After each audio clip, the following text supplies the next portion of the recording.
In this lesson, we're going to solve polynomial equations in factored form. So how do I solve equations with squares? We're going to come up with different methods in which we can solve equations like this. In solving one where you have an x squared such as this one, you are going to solve this, start by solving it like we would other equations, and I'm going to add the 9 on both sides. And I'd have 4x squared is equal to 144. And then what's the 4 doing to the x squared? It's multiplying, so we're going to divide by 4 on both sides.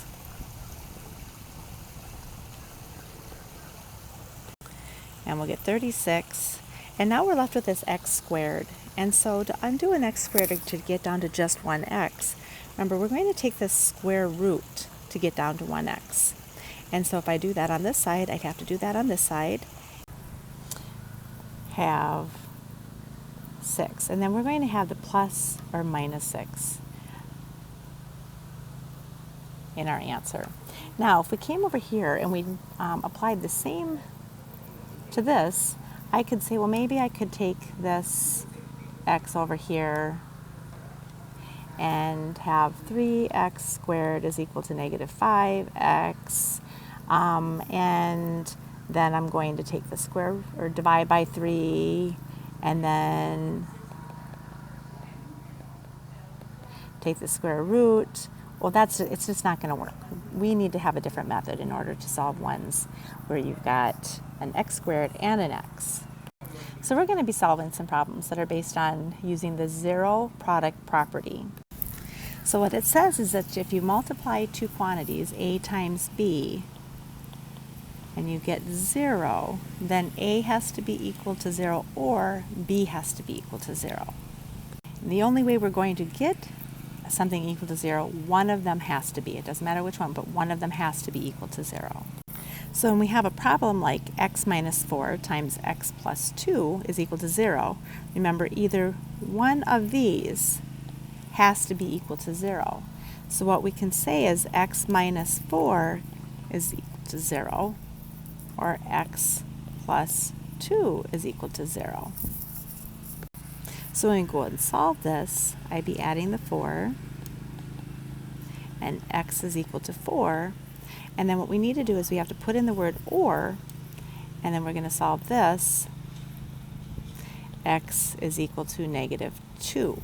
So we would need to have, so if we take this first quantity of x is equal to 4 and we plug it in, we'd say 4 and 4, well, 4 minus 4 is equal to 0, and you'd have times 4 plus 2 is 6. Well, 0 times 6 is going to be 0. And now if we plug in the other, if we plug in the negative 2, and negative 2 here, we'd have negative 6 times, well, negative 2 plus 2 is equal to 0. Well, that is going to be 0. So we have two numbers. If we can, x can either be 4 or x can be equal to negative 2. All right, so we have m plus 1/4 and m plus 3.8. So I'm going to go ahead and have my m plus, I'm just going to make this 0.25 is equal to 0, and we have m plus 3.8 is equal to 0. And so let's solve these each individually. We're going to take minus 0.25, minus 0.25. So m can be equal to negative 0.25, or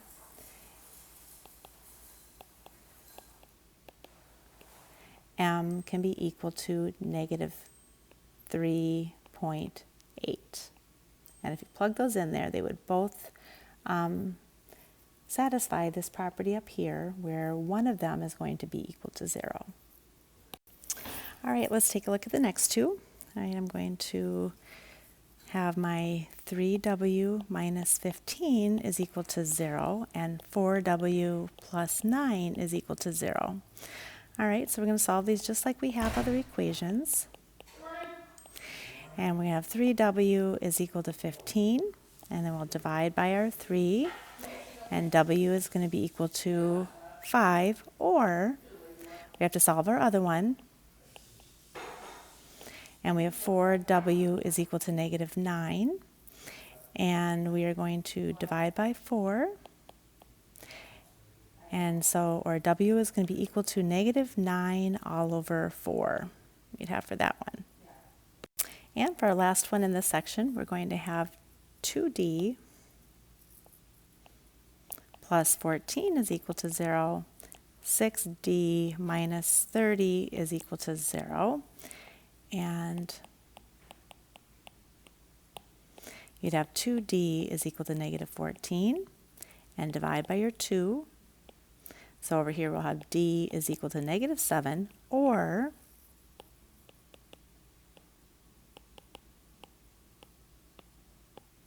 and you'll have your 6d is equal to 30, and then d is equal to 5. So you could plug in for both of those and it would satisfy that property. So example 3, how do I factor out the greatest common monomial?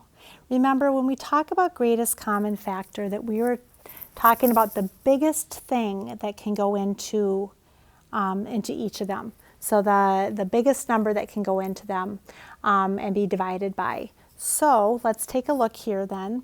As I look at number 1, I have 12x plus 42y. So we're looking at what can go into 12x that can also go into 42x. Well, we know that the 6 can go into 12 and 6 can go into 42 evenly. So we're going to factor that out. So I'm going to say 6 now times.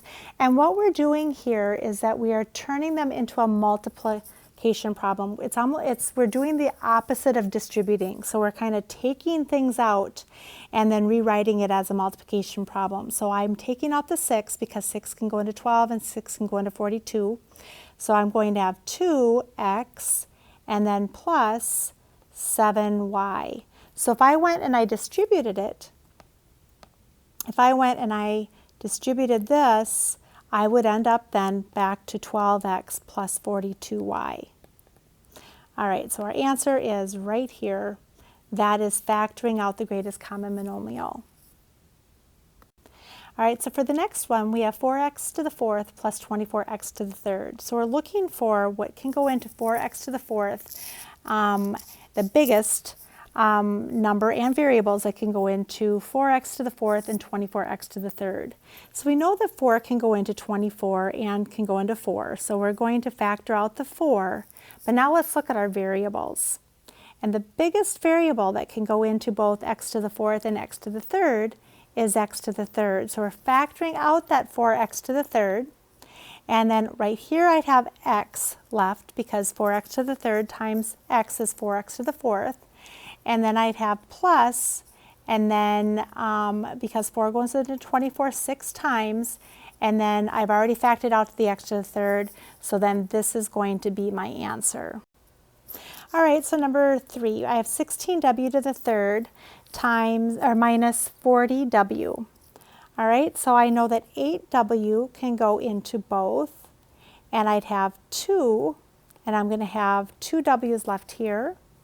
And then 8 can go into negative 40 5 times, and I've already factored out that w, and so that is going to be my answer there.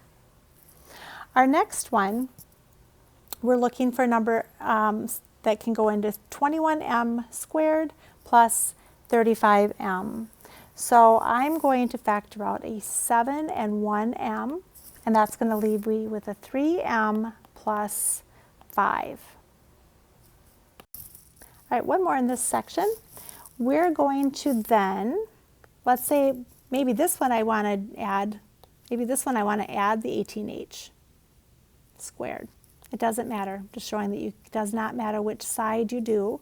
So I'd have 0 is equal to 18h squared minus, oops, this should have been an h, minus 45h.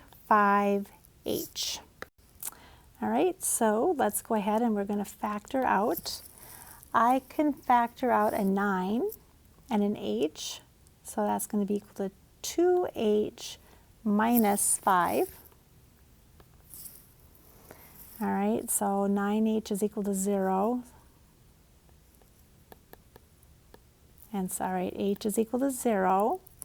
And then we have our 2h minus 5, that's equal to 0. And that means that h is going to be equal to 5 all over 2. So we have or.